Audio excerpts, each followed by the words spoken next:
Uno de los personajes irrepetibles de un cineasta genial, de Gillo Pontecorvo, daba una lección política. Decía: es muy difícil comenzar una revolución, más difícil incluso es continuarla, y lo más difícil de todo es ganarla, pero solamente después, cuando hayamos vencido, comenzarán las verdaderas dificultades. En resumen, todavía queda mucho por hacer. ¡Qué gran lección!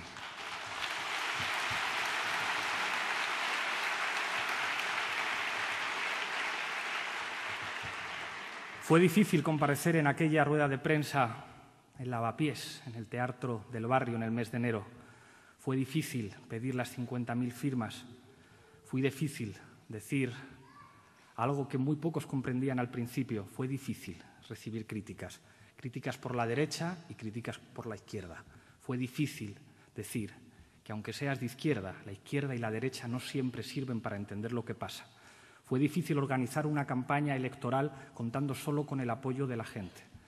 Fue muy difícil entrar en el Parlamento Europeo y empezar a trabajar. Fue muy difícil organizar esta Asamblea Ciudadana. Ha sido un trabajo muy difícil, pero las verdaderas dificultades empiezan ahora. Y cuando ganemos las elecciones en el mes de noviembre del próximo año, empezarán las dificultades de verdad.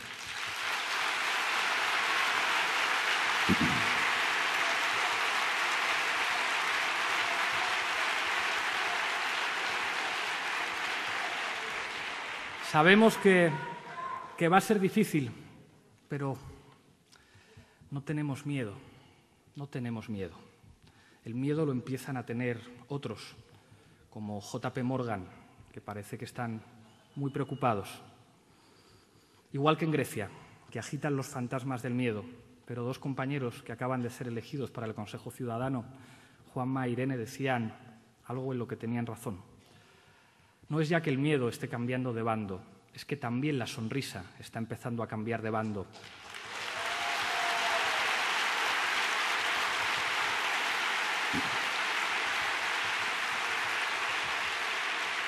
Cuando os insulten, cuando griten, cuando mientan, cuando difamen, sonreíd, porque vamos a ganar.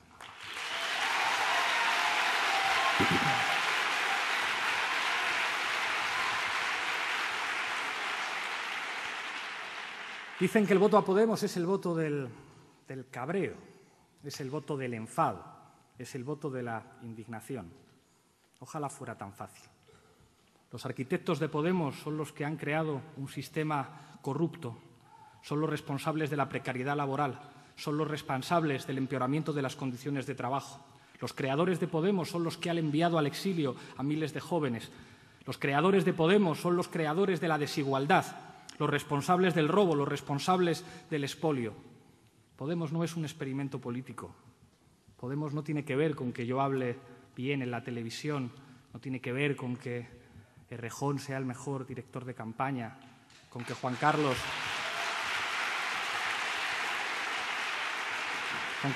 Monedero sea capaz de emocionarnos a todos dando mítines.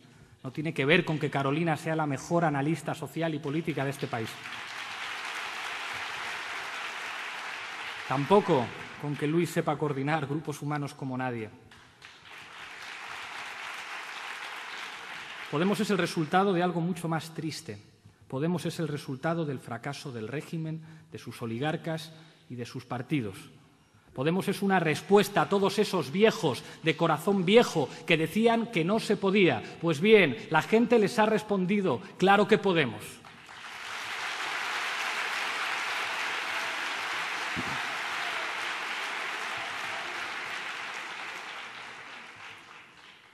Os acordaréis que el 25 de mayo muchos se sorprendieron de que hubiéramos obtenido 1,2 millones de votos y se sorprendieron todavía más de que no nos alegráramos, de que no estuviéramos descorchando botellas, de que hiciéramos un llamamiento al duelo, un llamamiento a la calma, de que dijéramos que 5 eurodiputados estaban muy bien, pero que eso no servía para cambiar el país. Ese es el trabajo que empezó en ese momento. Ese es el trabajo que volvemos a recomenzar ahora. Hace falta una fuerza política que pueda contribuir a un cambio que no tiene que ver con diseños estratégicos, a un cambio que no tiene que ver con que un partido nuevo se presente a las elecciones, a un cambio que tiene que ver con la posibilidad de construir una alternativa frente a un régimen que se derrumba, una alternativa frente al régimen de la corrupción, una alternativa frente al desastre al que nos están llevando. La deuda. Hablaba Alexis de la deuda. Ahora resulta que la deuda está por encima del 100% y nos dicen que lo que hay que hacer es todavía más recortes para ser más competitivos. Y nosotros decimos que hacer más recortes genera más deflación, menos demanda interna, menos capacidad de consumo, más dinero que pagar en los intereses de la deuda. Es una pescadilla que se muerde la cola. Ellos dicen que la culpa de todo esto es que vivimos por encima de nuestras posibilidades y que ahora lo que hay que hacer es asumir las exigencias competitivas del mercado. Nosotros decimos que no, que el problema no es reducir el gasto, el problema es aumentar los ingresos. ¿Sabéis cuál es el país de Europa que más ingresa por impuestos a las grandes fortunas? Dinamarca, cerca del 50% de su PIB. Curiosamente, es el país donde hay menos corrupción de Europa. La corrupción no tiene que ver con manzanas podridas, tiene que ver con pagar impuestos y con democratizar la economía.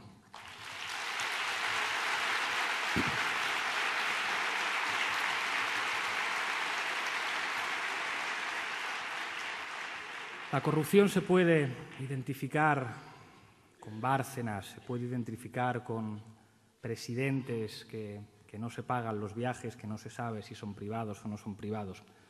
Pero eso no es más que la punta del iceberg. La corrupción es un régimen que permite que 20 personas tengan la misma riqueza que 14 millones de personas. Eso es, por definición, un régimen corrupto.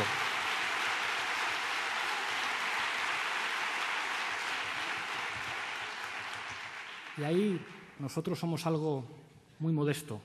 Podemos es una escoba para barrer la sociedad y una escoba que funcionará en la medida en que esté en las manos de los ciudadanos.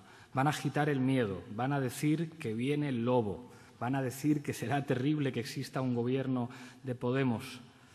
Permítanme que les dé un consejo. Agitar el miedo es una mala estrategia. El miedo no solamente anula la democracia, el miedo es una mala estrategia. Lo que da miedo es que en el último año han crecido en un 24% el número de millonarios. Lo que da miedo es que si seguimos así, en 2028 la natalidad caerá casi un 25%. Lo que da miedo es que la población que tiene entre 30 y 49 años se reducirá un 28% en los próximos 15 años. Aterroriza saber que en 15 años casi no habrá niños jugando en las calles, exactamente casi un 33% de niños menores de 10 años. Tener un hijo o dos aumenta del 7 al 11% las posibilidades de ser un trabajador pobre. Eso da miedo. Da miedo que el 15% de los trabajadores sean ya pobres. No podemos. Da miedo que un 65% de las personas que están en riesgo de pobreza no salen de ella cuando encuentran un trabajo. Eso sí da miedo. Da miedo que el 17% de los hogares españoles manifiesta llegar a fin de mes con muchas dificultades, que 8 de cada 10 jóvenes vivan con sus padres, que solamente el 22,3% de las personas entre 16 y 30 años hayan logrado emanciparse. Da miedo que el 48% de las madres no puedan amamantar a sus hijos porque el trabajo se lo impide. Da miedo.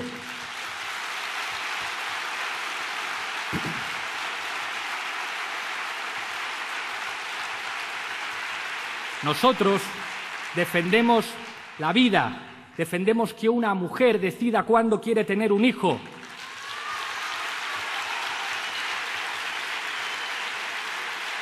Mientras algunos grandes empresarios, como Mónica de Oriol, dice que prefiere no contratar a mujeres en edad fértil. Eso sí que da miedo. Da miedo la pobreza infantil que sigue aumentando. Da miedo que se acaben los servicios públicos, que se cierren hospitales, que se cierren centros de días para mayores, que se cierren escuelas públicas. No podemos. Eso es lo que da miedo.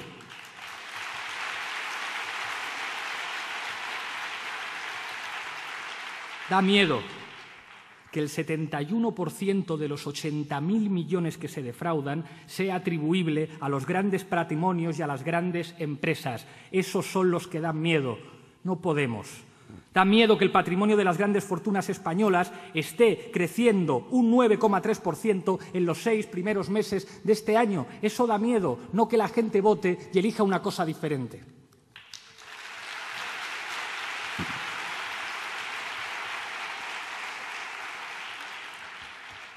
Pero frente al miedo está la sonrisa, frente al miedo está la alegría. Hay un país que defiende la alegría y la dignidad. Lo que ha defendido la gente de la Marea Verde, defendiendo la educación pública, padres, madres, profesores, profesoras. Hay un país que defiende la vivienda digna y el fin de los desahucios. Ese es el país real. Hay un país que defiende la sanidad pública. Hay un país que trabaja en los barrios, en los pueblos, en las ciudades, en asociaciones de vecinos y en muchos colectivos que dejó el 15M. Hay un país de asociaciones y de ONGs que hacen el trabajo que debería estar haciendo el Estado, asegurando alimento y ropa a mucha gente. Hay un país de jóvenes como los de Juventud Sin Futuro o como los de la Marea Granate que defienden a la generación más preparada para que no se tengan que ir, para que no tengan que emigrar. Un mensaje para los que se han ido. Queremos construir un país para que vuelvan.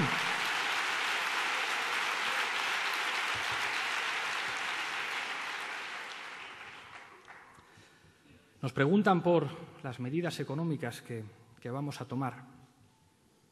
En las elecciones europeas preparamos un programa para Europa, un programa participativo. Ahora tenemos el desafío de preparar un programa para ganar las elecciones generales. Y no puede ser el programa de un partido, tiene que ser el programa de los mejores. Por eso vamos a convocar a los mejores economistas, a los mejores representantes de la sociedad civil para elaborar un programa que sirva para responder a los grandes problemas de este país, al paro, a la desigualdad y a los niveles de endeudamiento. Tenemos una tasa de paro del 23%, con niveles de precariedad y pobreza inaceptables, una deuda desorbitada del 100% del Producto Interior Bruto. En 2008, al inicio de la crisis, cuando la deuda era de un 40,2%, pagábamos 16.000 millones de intereses. En 2015, gracias a las políticas de austeridad, la deuda es del 100% del PIB. Pagaremos más del doble en intereses, 35.500 millones de euros. A mí esto es lo que me da miedo.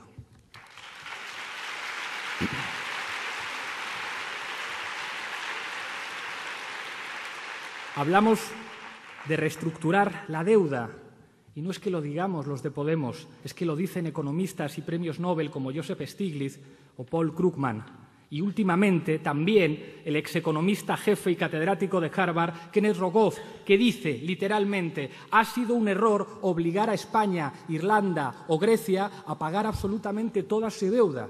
Vaya, poco a poco las cosas que íbamos diciendo que eran de sentido común se van convirtiendo en sentido común. Ya cada vez más eurodiputados viajan en turista.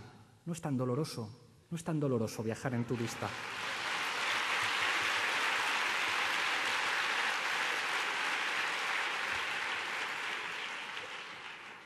Y cada vez serán más los que reconozcan que una reestructuración ordenada de la deuda es la respuesta más sensata a una situación de emergencia social como la que vivimos. Proponemos un plan de rescate ciudadano y un plan de desarrollo económico en el que podamos impulsar un modelo más productivo. Un plan de desarrollo porque arrastramos un modelo económico que le venía muy bien solamente a aquellos que solo saben hacer negocios con el apoyo del Estado. Un modelo precario, inestable e improductivo. Necesitamos desplegar nuevos sectores y nuevas formas de actividad. Esto no se conseguirá sin una fuerte intervención pública al nivel español y a nivel europeo. Pero en la economía española no hacen falta más puentes ni más carreteras pensadas para que unos pocos se lleven comisiones, sino un plan de desarrollo integral que nos saque de la dependencia del ladrillo y del turismo. Para aumentar la productividad hay que llevar a cabo una triple operación: trabajar menos horas, para que se reparta el trabajo, trabajar diferente y cambiar las condiciones de trabajo.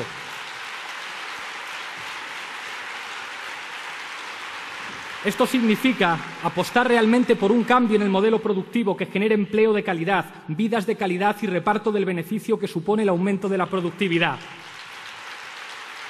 Necesitamos economías más verdes y un nuevo urbanismo sostenible. Movilidad y transporte público, una apuesta firme por la investigación y la intensificación tecnológica, por la nueva industria cualificada y especializada.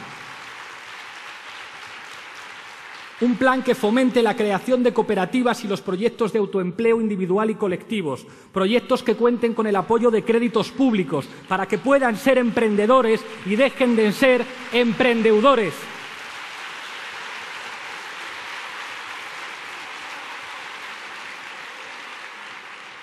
Pero para todo esto hace falta dinero. Por eso es fundamental llevar a cabo una reforma fiscal para que paguen los que más tienen en lugar de restringir el gasto público. Hay que aumentar los ingresos.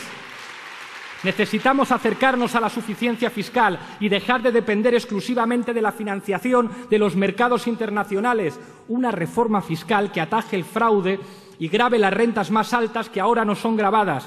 Pero también necesitamos repartir toda esa productividad que somos capaces de generar, al mismo tiempo que construimos sociedades más igualitarias. Siempre lo hemos dicho, los países más prósperos son los países más igualitarios. Y si somos capaces de cambiar de modelo productivo y de generar más y mejores empleos, si la caja de la seguridad social está más llena, nuestros pensionistas, nuestros abuelos podrán disfrutar de mejores condiciones de vida. Todos estamos juntos en esto, desde el joven precario al pensionista, pasando por el trabajador que quiere mejorar sus condiciones. Esa es, a grandes rasgos, nuestra propuesta económica. ¿Quién tiene que tener miedo? Los que no pagan impuestos. Esos son los únicos.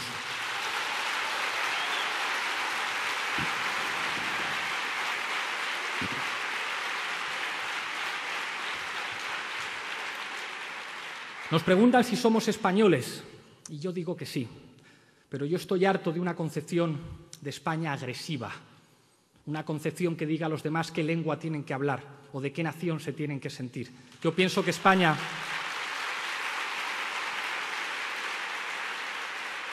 es un país de países, es un país de naciones.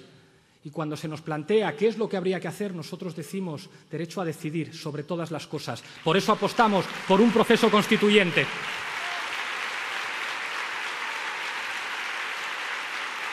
El Partido Popular habla de la legalidad para impedir que la gente vote. Claro, como será que ellos cumplen mucho la legalidad. Es que manda narices, es que manda narices. Y a lo mejor esto es polémico, pero yo creo que el Partido Popular y Convergencia y Unió son partidos de la casta que se retroalimentan. Os voy a dar unos datos. En Cataluña hay 24 multimillonarios que aglutinan más de 25.000 millones de euros. En Cataluña hay 1.200.000 personas con ingresos por debajo del salario mínimo. En Madrid hay 28 multimillonarios que aglutinan 38.500 millones de euros. En Madrid hay actualmente más de 1 millón de personas que viven con menos de 484 euros al mes, de las cuales 760.000 se encuentran en una situación de extrema pobreza relativa y viven con menos de 242 euros al mes. No somos tan diferentes, no somos tan diferentes.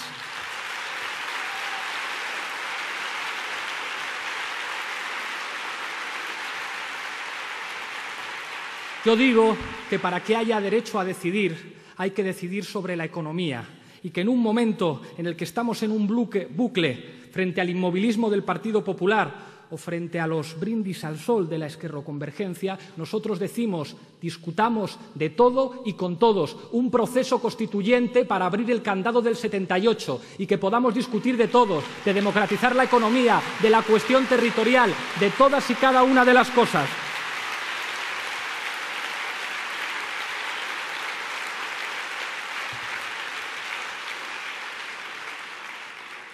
Europa. No vale la pena pensar, ya lo hacen por ti en Bruselas, decían los hechos contra el decoro, como si fueran poderes oscuros y desconocidos, pues tienen nombres y apellidos.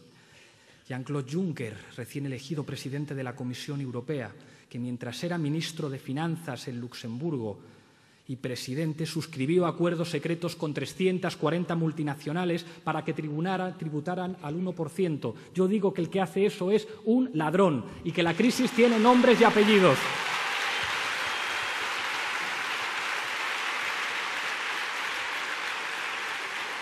Hubo 4 empresas, 4 consultoras que ayudaron a Jean-Claude Juncker a llevar a cabo esos acuerdos secretos para que los ricos no pagaran impuestos. ¿Sabéis quién estaba al frente de una de ellas? Luis de Guindos, nuestro ministro de Economía. Claro que la crisis tiene nombre y apellidos. Nosotros somos europeístas, pero hay algunos que han robado la Europa de la libertad, la igualdad y la fraternidad y la han convertido en una pesadilla oligárquica. Nosotros queremos decir que con los compañeros griegos, que con los compañeros del sur de Europa, que con todos los pueblos europeos queremos recuperar una idea de Europa para los ciudadanos, para los trabajadores y trabajadoras, una Europa que recupere los valores de los que todos somos hijos: igualdad, libertad y fraternidad.